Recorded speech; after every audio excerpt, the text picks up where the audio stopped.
Right now, the bar would be full of regulars, neighborhood guys, girls, families. The booths typically would be full with couples having dinner.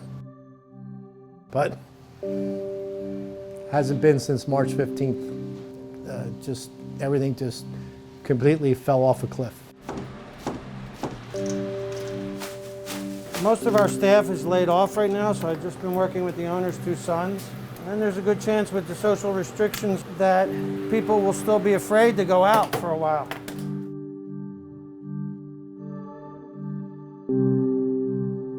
What would you compare that to? No comparison. Never seen anything like it. I mean, in all the years we've been in business,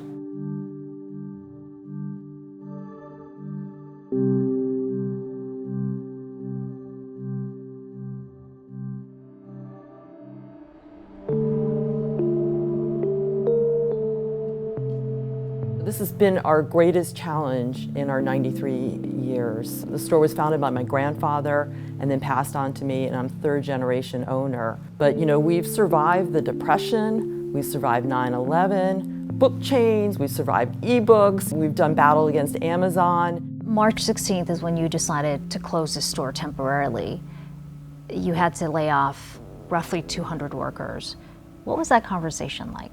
That was a horrible decision, and something that we have never laid off a single employee in our 93-year history. How would you characterize the economic downturn we've seen over the last 2 months? The downturn we've seen has been the largest, sharpest reduction in economic activity in U.S. history. We're seeing the unemployment rate will likely rise more in a month than it did in the worst year of the Great Depression. You were in the Obama administration. You navigated the financial crisis at the time as well. What's different this time around? The financial crisis unfolded over about 2.5 years, whereas this really hit over the course of 2.5 weeks.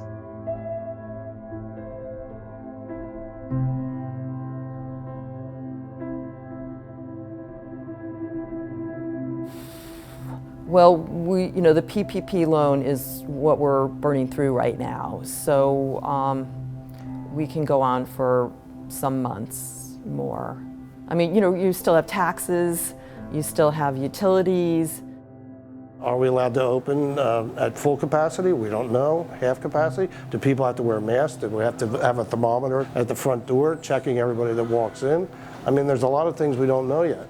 I think there will be a lot of reduction in activity regardless of government policy until there's either a vaccine or this disease becomes, much less deadly. Have you thought about potentially closing the store? Closing this place down is not an option. I just love books. That's my passion. Books have never been a high margin thing. They're not commodities. This is my mission, is to keep the Strand going for another 93 years at least.